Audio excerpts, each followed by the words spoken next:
بسم الله الرحمن الرحيم.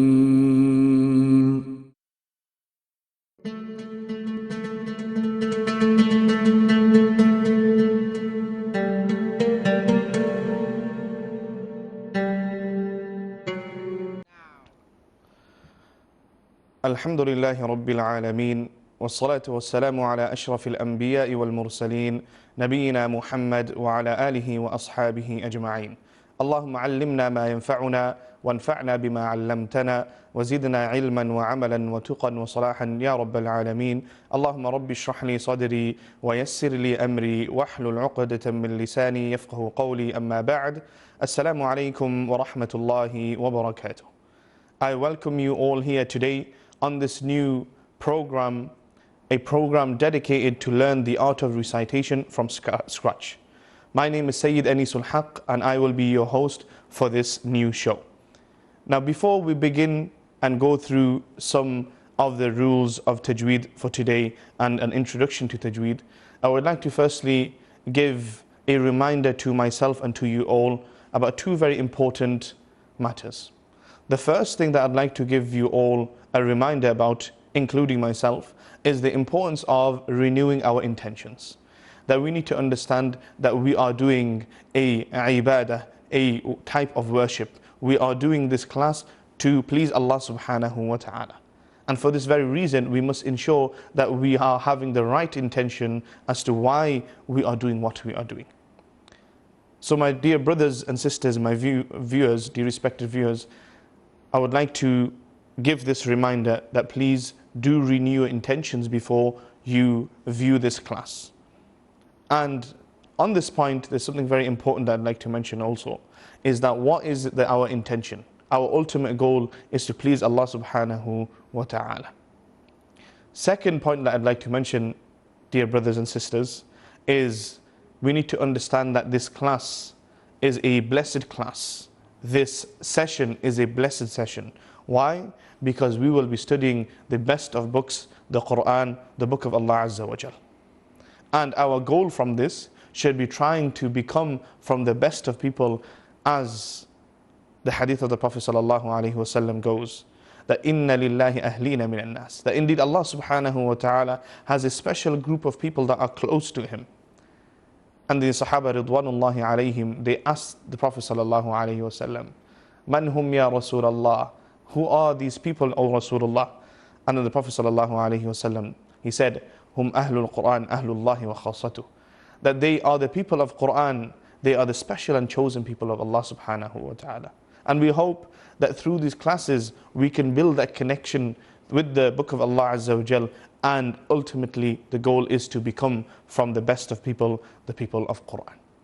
Now, to begin with, inshallah, I would like to talk about the structure of this session. So inshallah, in the next slide, you will see that there has the structure of this lesson, inshallah. So we will go to the next slide, bi-idhnillahi ta'ala. So the structure of this lesson will be into 4 segments. The first segment will be 15 minutes dedicated to the previous sessions, doing a revision session of whatever we have covered already. The second segment will be dedicated for 35 minutes of the new lesson, the new rules that we will be learning in the session. The third segment will be 35 minutes listening to the callers. So all of you that are viewing, inshallah, you'll call in and you'll have an opportunity to go over the rules that we are learning throughout the session.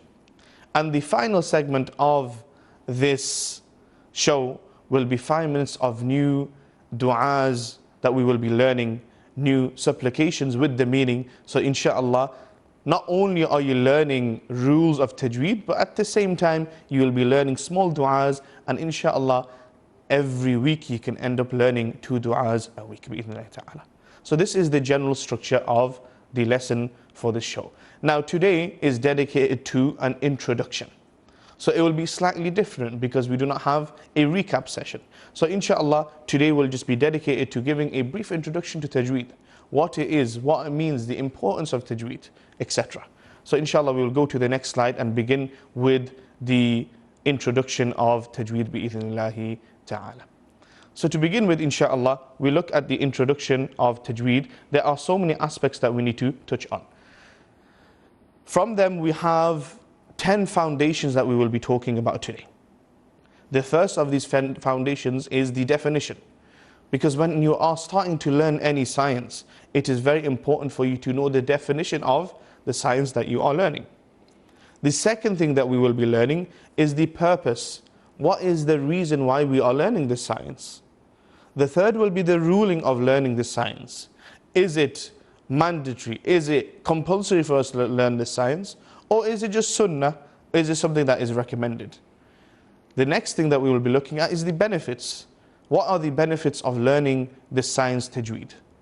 After that, we will touch on a few other topics. Though who invented the science, the name of the science, the topic of the science, the subject areas, the areas that this science touches on, and the last two things is the attribution to the science. What is it attributed to, and where is it derived from? So to begin with, inshallah, we will look at the definition which will be presented to you in the next slide, bi'idhnillah. So let us look at the definition of tajweed. If we open the next slide, inshallah. So when we look at definitions, my dear respected brothers and sisters, we need to understand that in Islam we look at definitions from two aspects. We look at definitions from a linguistic aspect, and we look at definitions from a Shari'i Islamic aspect. Many times you'll find that both are interlinked, and sometimes they aren't. But it is very important to touch on these 2 points. So the first thing we will look at is tajweed from a language perspective, linguistically. What does tajweed mean? Tajweed comes from the word jawwada, yujawwidu tajweed, right? And it means proficiency, doing something well. Hence why you will hear, if you go to the Arab countries, sometimes they will say to you, Jayyid, Jayyid. What does Jayyid mean? It means good. You are doing something well. And this is where the word comes from, tajweed. And there is another word that we find related to this linguistic meaning, and that is the word jawda. And jawda means the quality of something. So this is the linguistic meaning of tajweed. Now let us look at it from an Islamic perspective. If we look at the definition, inshallah, that is on the slide. When it comes to the application of Quran, the Islamic definition of tajweed can be summarized in this quote here: giving every letter of the Quran its due rights and according to its characteristics. So here there are 2 very important points mentioned within this definition.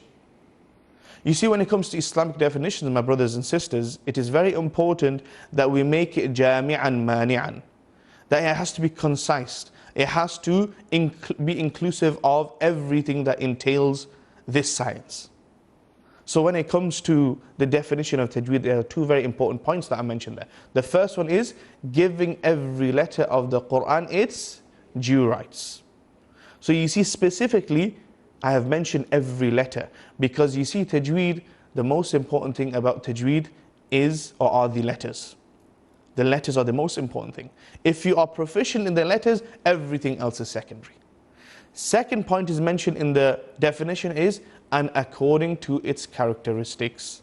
You have to ensure that you are, for example, if a letter is heavy, you do not make it light. If the letter is light, you do not make it heavy. And this is very important. If the letter, you have to stick your tongue out to pronounce a letter, you ensure that you are sticking your tongue out to pronounce the letter. All of these fall under the category of characteristics. So these are the 2 definitions for tajweed. Again, summarizing linguistically, and then we have in the Islamic terminology. I hope all the viewers are listening and inshallah trying to memorize as we go along with these slides, bi'idhnillahi ta'ala. Moving on, inshallah, we will go to the next slide and look at what is the purpose of learning tajweed. As for the purpose of learning tajweed, my brothers and sisters, there is so much that could be said. But the point that I have mentioned here is it is to make the reciter proficient in reciting the Quran.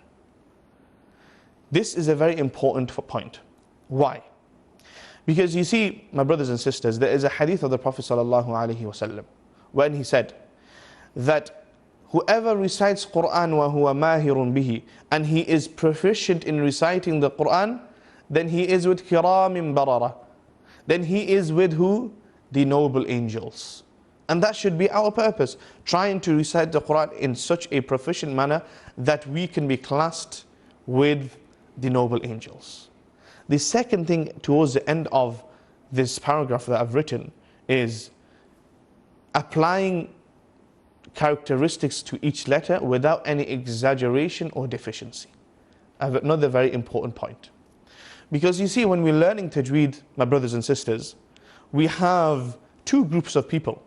We have a group of people that are very soft and lenient, and they don't give much importance to tajweed, and the letters are all over the place, right? And then we have another group of people that are very, very strict with tajweed, showing as if tajweed is the most important thing when it comes to Quranic sciences. But through learning tajweed in a proper manner, we can try to strike that balance and be in the middle path, showing that we shouldn't over-exaggerate and we shouldn't be deficient in our recitation. So these are some of the purposes of learning tajweed bi-idhnillahi ta'ala. We will move on to the next slide, inshallah, and talk about the next category, which is the ruling to learning and applying tajweed. So we will move on, inshallah, to talk about firstly the learning aspect of tajweed. When it comes to learning tajweed, if we look in the next slide, is that the rule to it is that it is a fard kifaya. Fard kifaya. And what does fard kifaya mean? A communal obligation. For the young brothers and sisters that are here, you may not have ever heard of fard kifaya. But let me give you an example. Maybe you have attended a janazah salah before in your life. I'm sure you have. The janazah salah is known as a fard kifaya, meaning that if one group from the ummah of the Prophet ﷺ, they perform the janazah prayer, what happens? It suffices for the rest of the ummah of the Prophet ﷺ. And similarly, tajweed is the same. If someone learns the rules of tajweed, if a group of people learn the rules of tajweed, this suffices for the rest of the ummah of the Prophet ﷺ. And alhamdulillah, that is already happening because we have many scholars and many specialists in this area.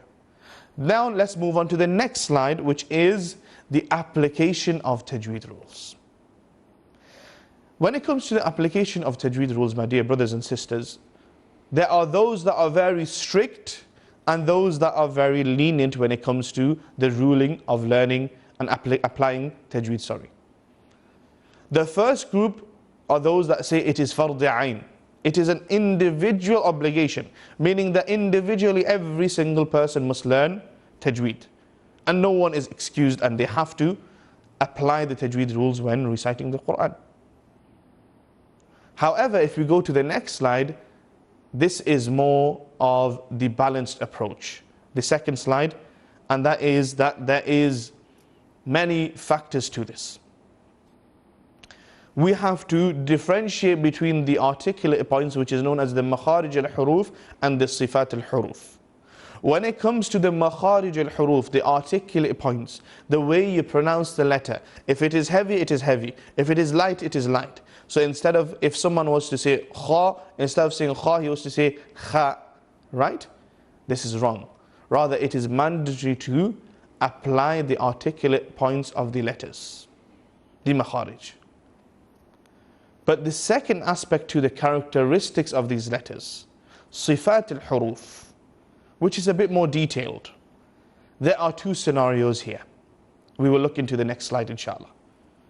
The two scenarios are that if, number one, changing the characteristics takes the letters out of its essence, such as changing it from a heavy to a light, then this is not permissible. That's the first point. Second point, if it is characteristics that are just for beautification, such as applying the hams or putting the right emphasis on the certain places, then that rule has also rulings. It's not as simple as it is mandatory. If we look in the next slide, you will see the breakdown of this. So the first thing is, if it is through talaqqi, what is talaqqi? Is that you read to a teacher, and your teacher is telling you, you must read this letter in this manner. But what do? You go home and you read in your own way. What happens in this sense? Then this is a sin. You shouldn't be doing this. Because through talaqqi, then there is wujub. Your teacher has taught you in a certain way, and he has told you this is how the Quran should be recited, and that is how you should be reciting it. So it is a must for you to do this. The second scenario is, if you are not doing it through talaqqi, you are doing your own ijtihad, you are doing your own personal reading, self-reading, you are learning through your own means, then this is dependent on two things. If you are a learned individual, then it is a shortcoming from yourself, and you must try and correct this. If you are a learned person, someone who has knowledge. But if you are an ordinary layman, an ordinary person, then you are not blameworthy and you will have no sin, inshallah. So this is the breakdown of the application side to tajweed. So again, we covered the learning aspect and the application aspect. And this is something very important before we move on to the next slide, is to understand that when someone asks you the ruling of learning tajweed, or what is the ruling of tajweed, it's not a simple yes-no answer. We have to differentiate between the learning aspect and the application aspect. And as you've seen through these slides, there are two different rulings. You have the learning, which is known as the fard kifaya, and when it comes to the application, then as you can see, we did a breakdown of it. Inshallah, we'll move on to the next slide, bi'idhnillahi ta'ala, and that is regarding mistakes in tajweed. Now, if we looked at the introduction, of course, we said that there are 10 aspects, 10 things that we will cover when it comes to the introduction to tajweed. But mistakes in tajweed has not been mentioned in those 10 things. However, the reason why I have brought this up, especially for my viewers, is that we need to understand that mistakes will happen when we are reciting the Quran. But we need to see which mistakes are very dangerous and which mistakes are, it's okay, we will not be sinned for it. So when it comes to mistakes, there are two types of mistakes. We have something known as lahn jali and lahn khafi. Lahn jali is a clear mistake, and lahn khafi is an unobvious mistake. The question that is probably going through your minds right now is, okay, what is a clear mistake and what is an unobvious mistake? A clear mistake is something which will change the meaning in the Quran. Which will change the meaning in the Quran. Okay? And an unobvious mistake is something which does not change the meaning in the Quran. I'll give you an example. If Allah subhanahu wa ta'ala says in the Quran, and this is a very important example for you to understand the importance of Arabic grammar as well when you are reciting Quran. Allah subhanahu wa ta'ala in Surah At-Tawbah, He says, بعد أعوذ بالله من الشيطان الرجيم لأن الله بريء من المشركين ورسوله. That indeed Allah subhanahu wa ta'ala, He is free from the polytheists, and so is the Prophet sallallahu alaihi wasallam free from the polytheists. But if I was to change that wa rasuluh to something else, right? And I was to say wa rasulih, anna Allah bari'un min al-mushrikeen wa rasulih.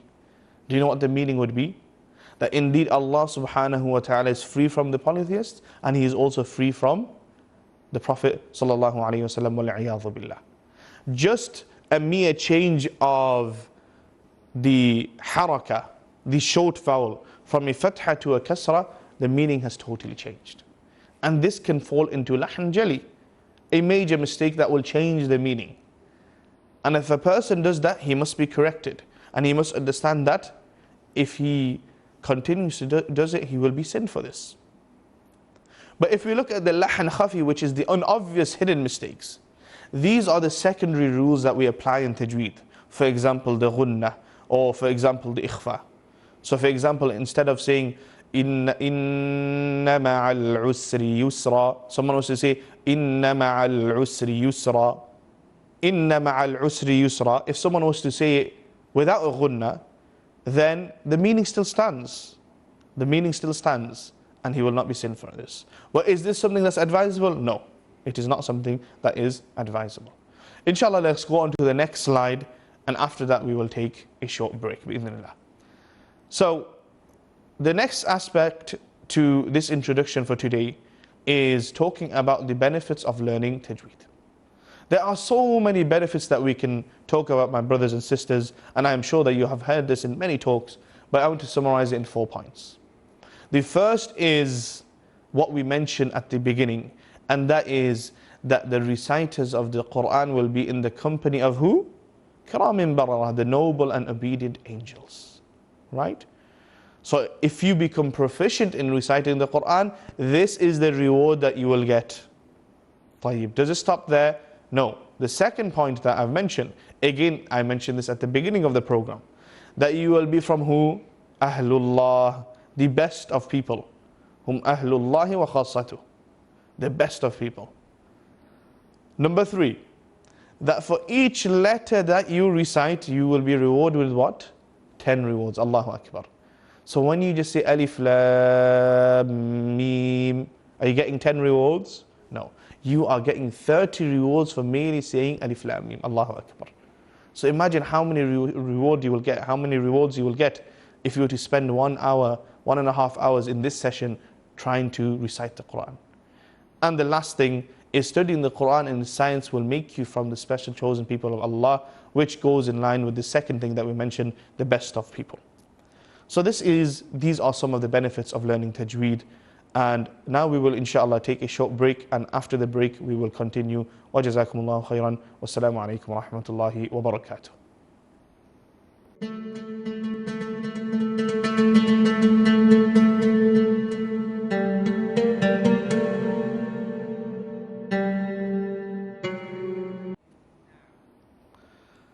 Bismillah wa salatu wa salamu ala rasulillahi amma ba'd. Assalamu alaikum wa rahmatullahi wa barakatuh. I welcome you all back on this new program titled Learning the Art of Recitation from Scratch. I am your host, Imam Syed Anisul Haque, and inshallah I will be your host for this new program. Now, alhamdulillah, before the break we talked about a very important points about tajweed. And inshallah in this segment we will be continuing and talking about different aspects of the introduction to tajweed bi'idhnillahi ta'ala. So the next aspect that we will be talking about inshallah, which you will see the slides on the screen, and that is regarding the invention of tajweed. Who invented tajweed? It's a question that we get asked regularly. That, okay, who came up with this science? Again, when we are talking about this science, we need to look at it from 2 aspects. The theoretical aspect and the practical aspect. As for the theoretical aspect, then the first thing that we can mention is the rules of tajweed in terms of names, whether it's ikhfa, ghunna, etc. It has been mentioned that the first to put the rules of this tajweed was by a man named by Al-Khalil Al-Farahidi, and he passed away at the year 173 after Hijrah. But there is another point, and that is the writing of the science of tajweed. The writing of the science of tajweed as a separate subject in of itself. It's been mentioned that it started in the 2nd century by a person by the name of Abu Muzahim al-Khaqani, right? And he has a very famous poem, which is a 51-line poem consisting of some of the rules of the science of tajweed, and is the oldest poem that we find in tajweed within Islam. So that is the theoretical aspect of tajweed. Moving on to practical aspect.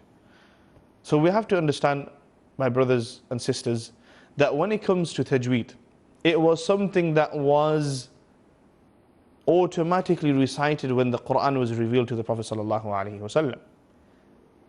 And then what happened is, after the Arabs started mixing with the non-Arabs, the language started becoming weaker through the mixing of the non-Arabs. And to preserve the language and preserve the rules and the applications when it comes to reciting the Quran, then the scholars, they came up with certain rules, for example, ghunna, ikhfa, etc., etc.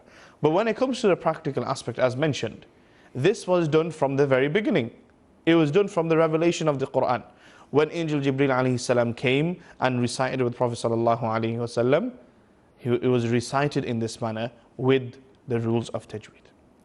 Now, for us to understand how, or look at an evidence how tajweed was there at the time of the Prophet sallallahu alaihi wasallam, we find an incident that has been recorded, and that is an incident that happened with Abdullah ibn Mas'ud radiyallahu anhu.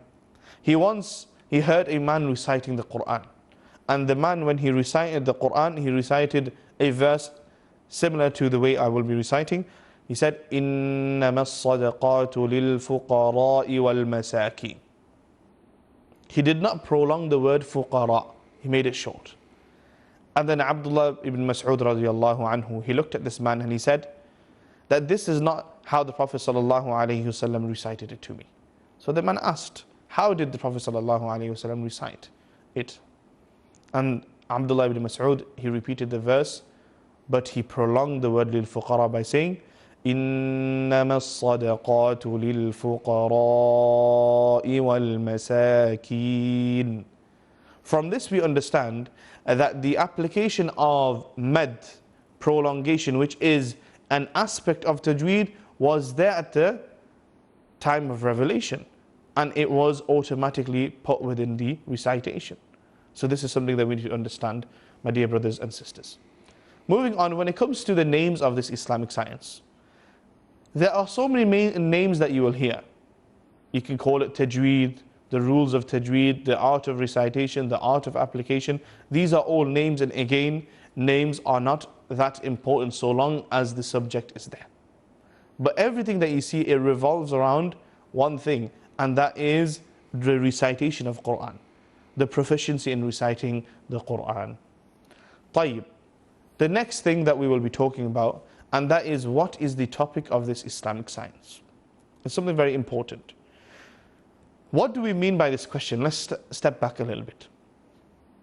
When we say what is the topic of this Islamic science, we mean what is it connected to, right?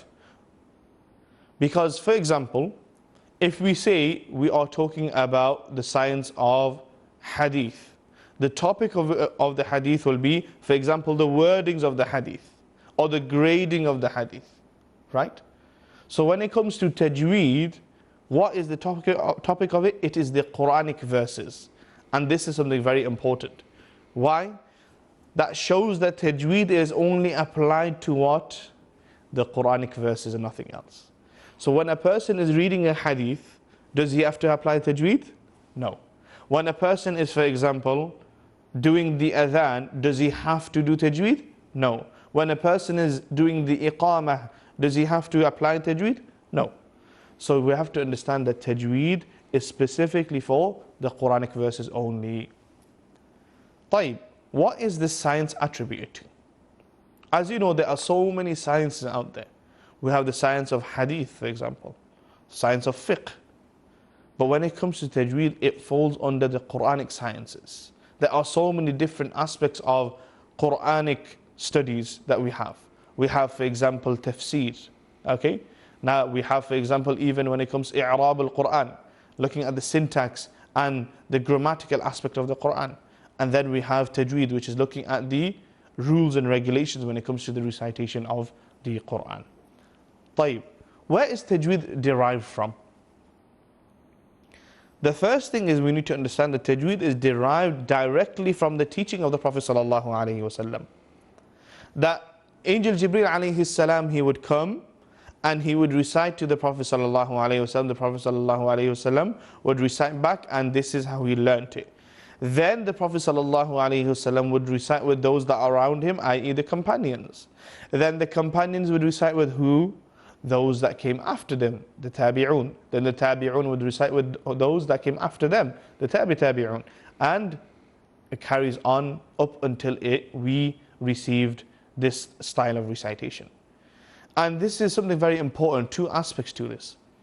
One is, this shows how this book of Allah Azza wa Jal is a miracle, and as Allah subhanahu wa ta'ala, He said in the Quran that this Quran is preserved, that it is a book for over 1400 years, from the time of Prophet sallallahu alaihi wasallam, from the first ayah that was revealed, اقرأ بسم ربك الذي خلق, till the day today, one verse has not been changed.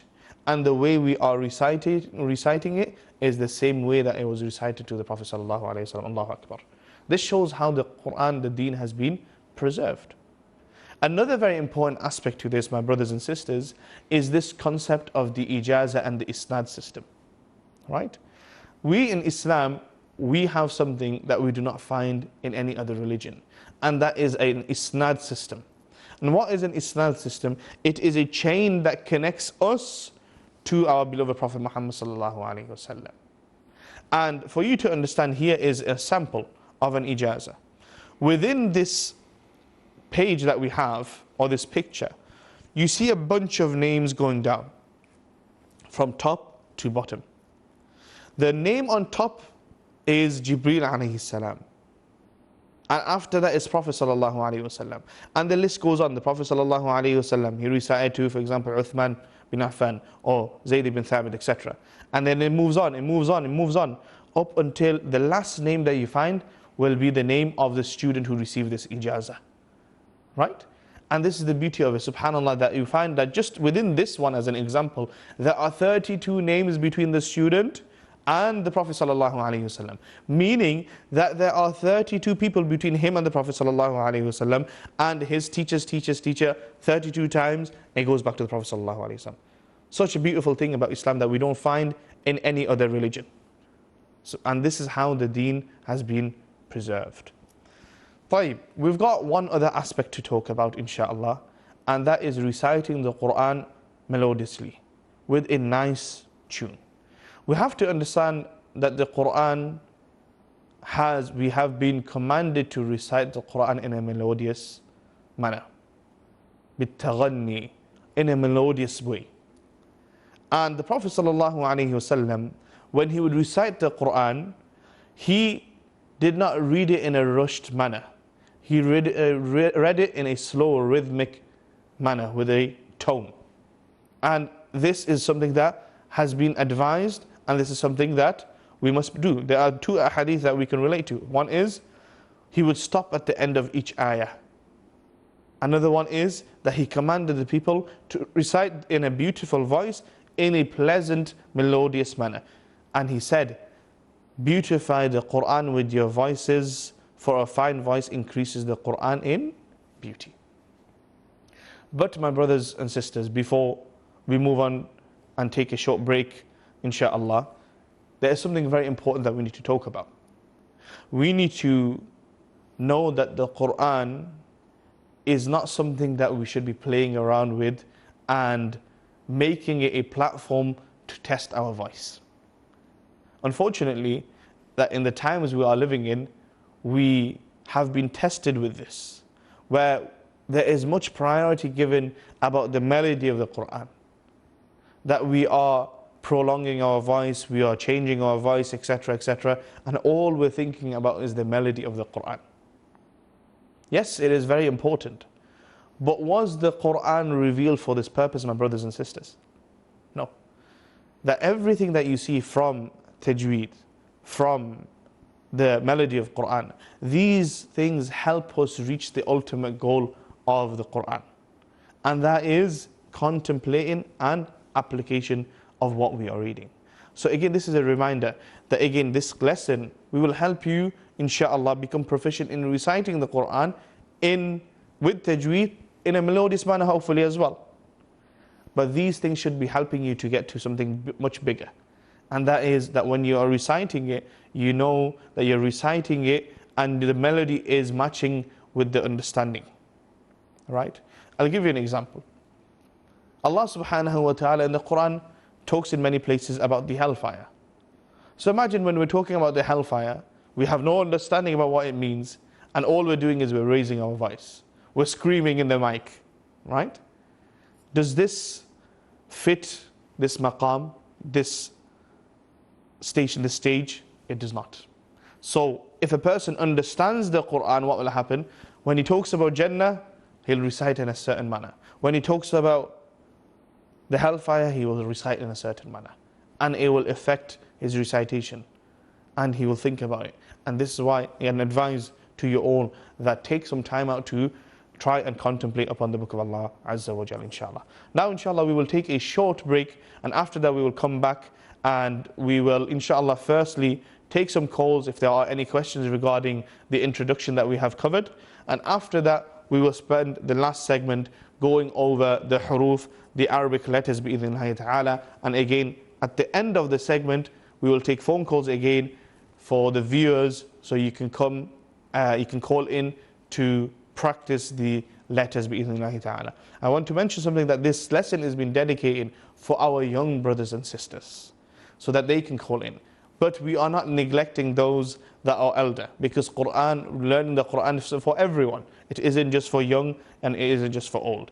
And at the same time, inshallah, those of you who can only speak Bangla, inshallah, I will try to help you in perfecting your recitation by, inshallah, sharing advice with you in Bangla, in my broken Bangla, or whatever way I can do so, inshallah. Jazakumullah khairan. Inshallah, we'll take a short break now. Barakallahu feekum. Wassalamu alaikum wa rahmatullahi wa barakatuh.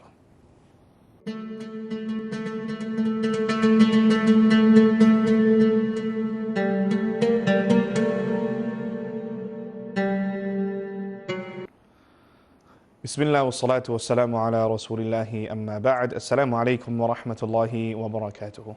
I welcome you all back to this new program, the learning of art of recitation from scratch, bi'idhnillahi ta'ala. I am your host, Imam Syed Anisul Haque, and inshallah I will be hosting this show for the upcoming months, bi'idhnillahi ta'ala. Now, alhamdulillah, before the break we went over an introduction to Tajweed, and alhamdulillah we did a concise introduction to this very important science that we will be touching on, and that is the theme of this show also. Now, inshallah, as we have some time left, this segment, which is the final segment of this program, we will be focusing on the Arabic letters, and also giving an opportunity to the viewers to call in to practice the Arabic letters with myself, inshallah. Now, the aim again of the program is to, inshallah, help you on your journey to learn the Quran. Many times we get brothers and sisters calling us, I don't know how to recite Quran. But when it comes to face, they are shy to recite to their teachers, because they feel that, I've reached an age, what will people say? But now this is an opportunity, because you are behind the screen. No one sees you, and we cannot see you as well, right? You can see us, but you cannot see you, right? So it's an opportunity for you to call in without being shy, and inshallah recite and get your mistakes corrected by myself, bi'idhnillahi ta'ala. So starting off with, inshallah, as you can see on the screen, we have the Arabic letters here. We will be covering each and every Arabic letter for today's session. And in the next session, we will be dividing these letters in their categories and talking about some of these categories and getting into the short vowels, etc. bi'idhnillahi ta'ala. So to begin with, inshallah, we will start from the first letter, and that is the letter Alif. The letter Alif. The first thing that we need to understand, brothers and sisters, and this is an advice before you start reciting or start practicing the letters of the Arabic language. Familiarize yourself with two very important mouth movements when it comes to reciting the letters or pronouncing the letters. One is the concept of stretching your mouth out as if you are smiling, and the other is the concept of making your mouth into an oval shape when you are pronouncing certain letters. These two things are the most important things when it comes to reciting or pronouncing the letters in a proper manner. So if we look at the first four letters, we find this aspect that I've talked about just now, and that is smiling. You find it embedded within the first four letters.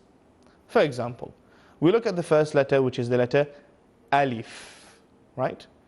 We should not say it with a round shape, Olive, for example. We say Alif by stretching our mouth out. alif. طيب, the letter alif, my brothers and sisters, it is an easy letter to pronounce. Why so? Because the beginning of the letter, which is the a sound, we find it in the first letter of the English language, which is the letter A. When we say the letter A, we don't say it with any emphasis. We don't say a, we say a. And this is how the letter alif should be said, with no exaggeration. We say alif, alif. Again, inshallah, in the next session, we will add the short vowels, so you will see how we can change the vowels by saying a, e, and u. This is going to be in the next segment or in the next session, bi'idhnillah. So we've got the letter alif. Then we have the letter ba. The letter ba, the lips should be joined together, like the letter B in the Arabic language. So again, alif, ba, A, B. Ba, okay? And again, as you can see, there is stretching of the mouth. Ba. So we have alif, ba, alif, ba. Both letters, what have I done? I have stretched my mouth. I have not said alif, ba. I have said alif, ba. Alif, ba. The third letter we have is the letter ta. Now this letter we do not have in the English language. You're probably thinking, no, we do. We have the letter T. And this is the first mistake that we fall into when it comes to the letter. Because you see, the letter T is different from the letter ta. Hence why when it comes to the transliteration that you see on the screen, I will say that it isn't the most perfect of transliteration, but that is the most equivalent there. Because if you read the transliteration, you will read it as ta, ta. But is the letter ta as ta? No, it's not.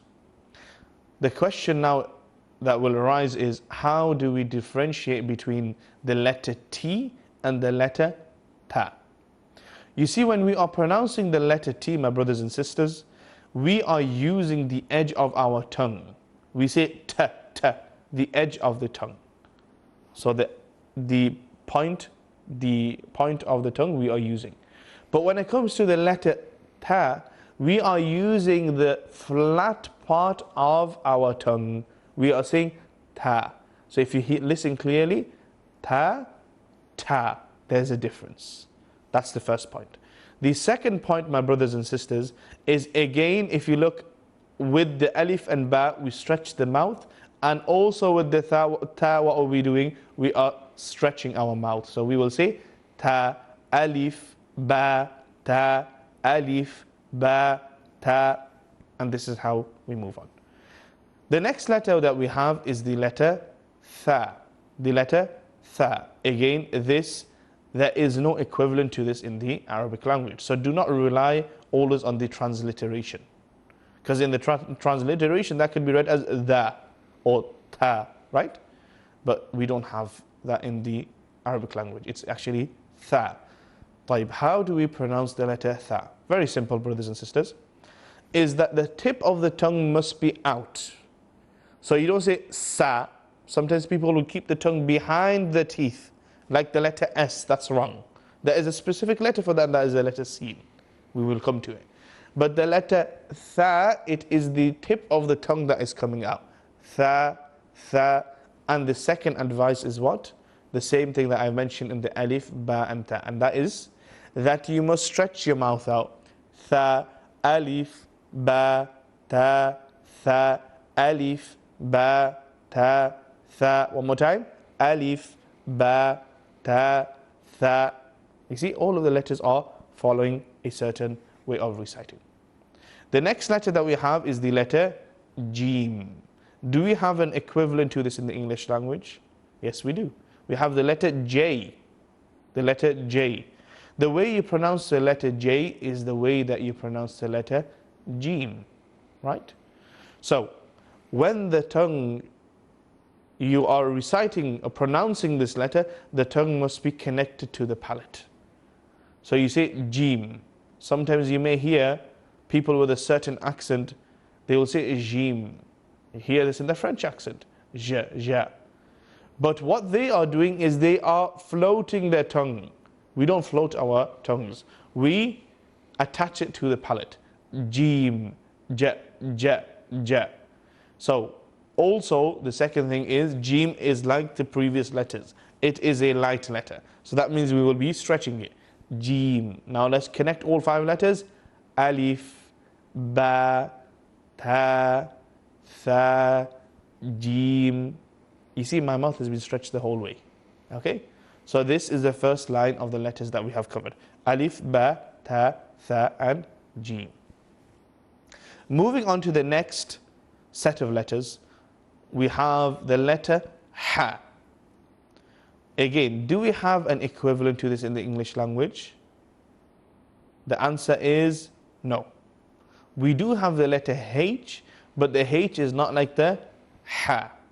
You see, when it comes to the letter H, we are saying it with no emphasis. We are saying it from the bottom of our throats. And that is similar to the letter Ha, which is at the end of the table for today. But letter Ha is slightly different. And it is a letter that sometimes we may find difficult to pronounce. I will give you an advice to help you become proficient in this letter. I am sure that every single one of us sitting here and watching this, we all can say the letter Ha. We're not putting any emphasis on it. Now, right now, as you're watching this, I want you to put your finger on your tonsil and say the letter Ha. You will see that your tonsil is not moving at all. Ha, Ha. It's in one place.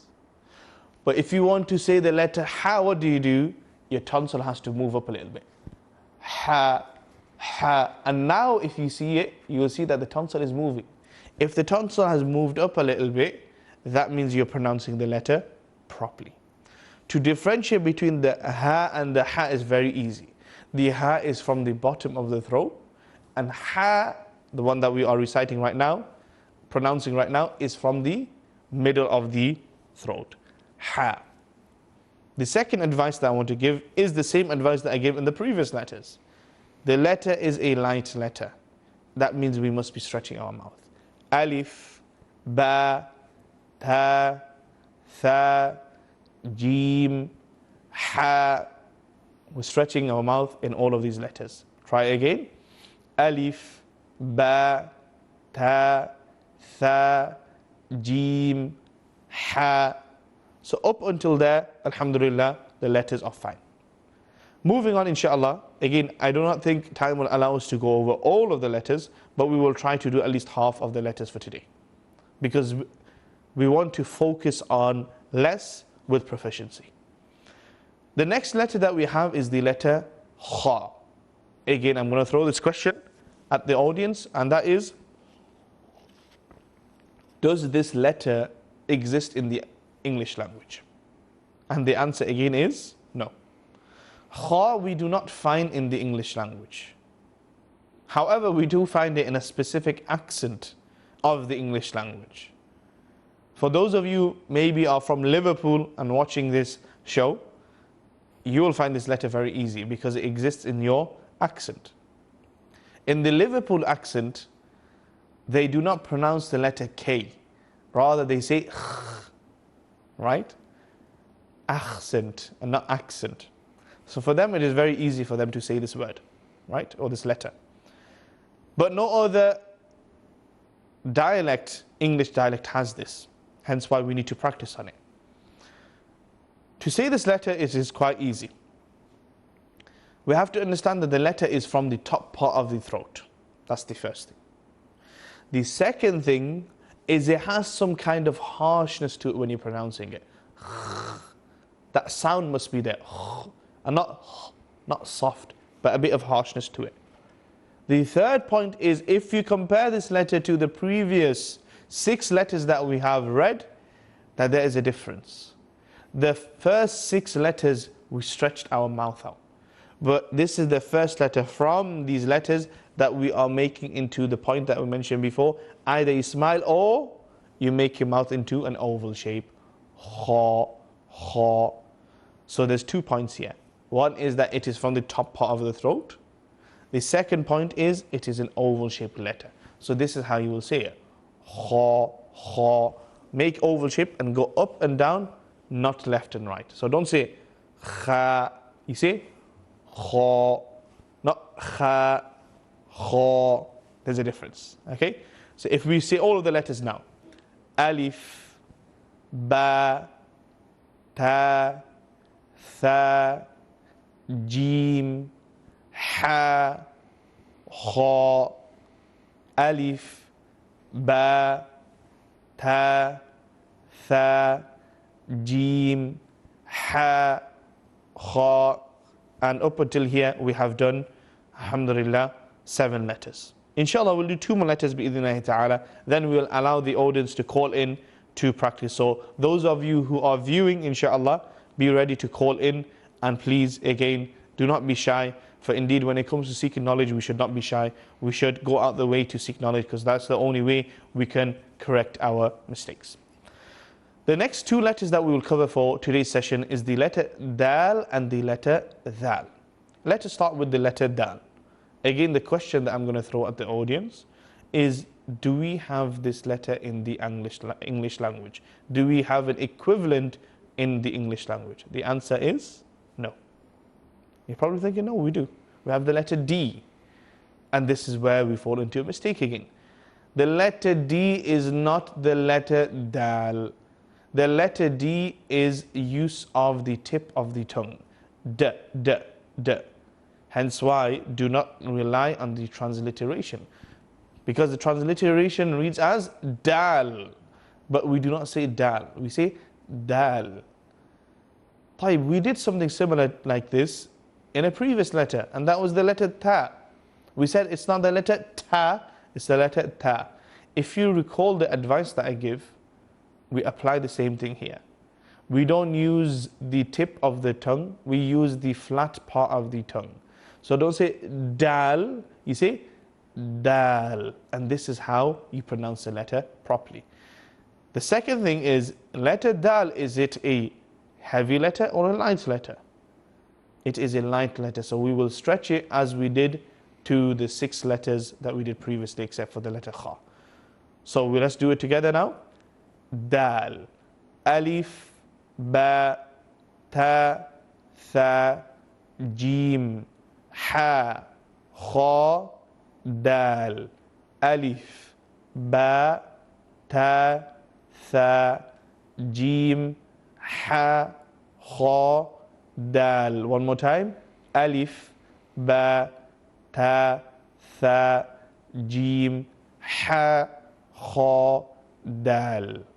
طيب. The last letter for today's session, and that is the letter dhal. The question I'm going to ask again to my brothers and sisters is, does this have an equivalent in the English language? No. We do not have the English equivalent. But we have something similar, and that is the letter za. Za. طيب, how do we tell the difference between the za and the dhal? When we are saying the letter z, we are putting our tongue behind our teeth. Za. When we are saying the letter, pronouncing the letter dhal, the tip of the tongue is coming out. Dhal. That's the first thing. Second thing is asking that question again. Do you think it is heavy or light? It is a light letter, so we will be stretching our mouth as we did with the previous letters, except for the letter kha. So we will say it like this. Dhal, dhal, soft letter. Let's do all the letters one more time, inshallah. Then we will allow the audience to call in, bi'idhnillahi ta'ala. So we have the letter alif, ba, ta, tha, jim, ha, kha, dal, dhal, alif, ba, ta, tha, jim, ha, kha, dal, dhal. One more time. Alif, ba, ta, tha, jim, ha, kha, dal, and dhal. With that being said, inshallah, that is the letters that we have covered for today. Inshallah, I will let the audience call in. So if anyone would like to pronounce these letters with me, inshallah, you can call in to pronounce the letters. And inshallah, in the next session, we will be completing the rest of the letters and carrying on with the tajweed rules. Now, as the calls come in, I want to ask our brothers and sisters that are viewing in, inshallah, that if you have young kids please do get them to join this program and benefit from this program bi'idhnillah ta'ala. Sometimes going into the evening madrasa might not be enough. They need a bit more extra help, and this is an opportunity for them to get that extra help. So inshallah we will take the first call. Do we have a caller? No, let's continue. Inshallah. Okay, so we will continue inshallah. We do not have any calls at the moment. So what we'll do is, advice is that if there is anyone out there who wants to learn the Quran, please do tune into this show, inshallah. We have this show taking place every Saturday, Sunday from 11 till around 12:30 bi'idhnillahi ta'ala. That 1.5 hours will be dedicated to, inshallah, perfecting our Quran recitation from scratch, from the beginning, from the very beginning, starting with alif bata, doing it in the proper manner, and inshallah we will take it in a slow manner, and if we have to repeat and repeat and repeat, we will repeat and repeat and repeat bi'idhnillahi ta'ala. Do we have any calls yet? I think we have no. Okay, so we have no calls for today, inshallah. I know this is the first show. People will be getting used to the timetable, etc. So what we will do is, inshallah, we will finish off here for today, and inshallah in the next session we will continue. We ask Allah subhanahu wa ta'ala to accept it from us all. We ask Allah subhanahu wa ta'ala to keep us all sincere. Jazakumullah khairan. Subhanakallahumma wa bihamdika ashhadu an la ilaha illa anta astaghfiruka wa atubu ilayk. Wassalamu alaikum wa rahmatullahi wa barakatuh.